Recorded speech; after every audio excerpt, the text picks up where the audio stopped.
You have chlamydia? Holy sh... That must suck. Whew, boy.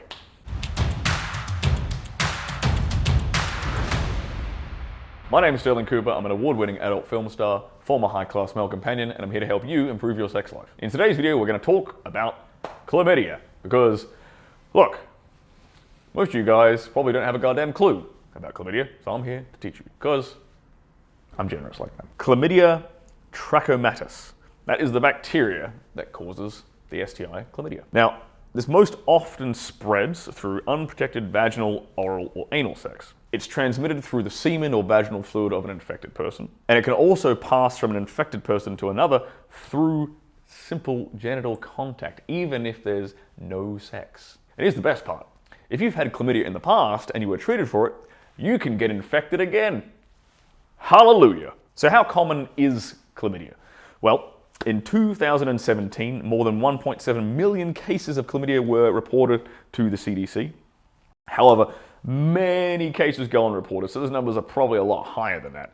The estimates are around something closer to like 3 million cases per year. Now, men and women can both catch chlamydia, but more cases in women are reported. And infection rates are actually highest amongst young women, with the highest rates of infection actually occurring in women between the ages of 15 and 24. So what are the symptoms? How the hell do you know if you or your partner has chlamydia? Here's the great part about chlamydia. Most people who have it have no goddamn symptoms. And if you do have symptoms, they might not even appear until several weeks after the infection. About 75% of chlamydia infections in women and about 50% in men have no symptoms whatsoever.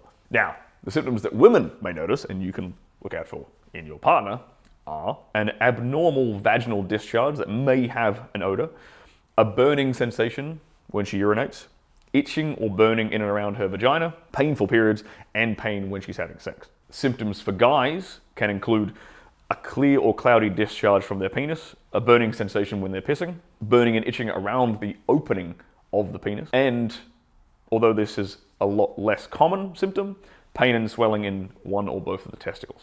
Now, men and women can also get chlamydia in their buttholes. This happens obviously when you're doing butt sex, or it can be spread from one infected site, aka a vagina, to the anus. While these kind of infections often have no symptoms, they can in some cases cause rectal pain, rectal discharges, and rectal bleeding. Here's another fantastic fact about chlamydia. It can infect the throat. And if it's infected the throat, there are no symptoms about it. Guess how chlamydia can get passed around a lot? Chlamydia is sitting in a woman's throat. She gives some other dude a BJ. He miraculously now catches chlamydia. He doesn't see symptoms for a few weeks, and then he goes and throat fucks some other girl, and now she has chlamydia, and now she gives a blowjob to some other dude, and that guy has chlamydia, and so on and so on and so forth. And now we end up with 3 million cases a year reported by the CDC. The dangerous part about chlamydia is that it can cause serious permanent damage to a woman's reproductive system. So this can make it difficult or impossible for her to get pregnant later on. So it's a very, very serious disease where women are concerned. And, you know, if you actually care about your partners, then you might want to take precautions here. If a woman is pregnant, she can give chlamydia to the baby during childbirth as well. And this can cause an eye infection or pneumonia in the newborn child. And having chlamydia may also make it more likely to deliver the baby too early. So how do you test for chlamydia? Well, you test by the usual way of testing is just with a simple urine sample. But some labs prefer to take a urethral swab, which absolutely sucks, by the way. I've done that once. Never again. Shoving a goddamn cotton swab down your pee hole, whoo boy. That is something you will never forget. Do not catch chlamydia. You do not want to have a cotton swab down your pee hole. So how is it treated? Well, doctors prescribe you a round of antibiotics to treat it. Very, very simple. Just pop in antibiotic pills. And if you have chlamydia, your doctor will probably prescribe oral antibiotics like Zithromax or doxycycline. If it's untreated, now, men rarely have health problems linked to chlamydia. Infection sometimes spreads to the tubes that carry sperm from the testicles and can cause pain and fever. And in some rare cases, chlamydia can prevent a man from being able to have children, making him sterile. If you're a woman, untreated chlamydia can spread to your uterus and fallopian tubes, and this can cause pelvic inflammatory disease, which often has no symptoms. However, some women may have abdominal and pelvic pain.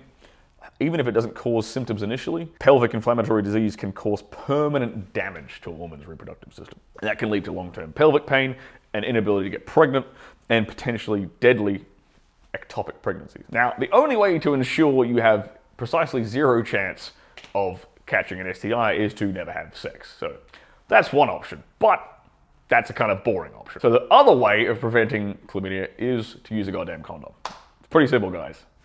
It's not rocket surgery. Now, if you want to know how porn stars like me prevent ourselves from getting STIs, despite the fact that we're raw dogging all the goddamn time, you should check out this video right here.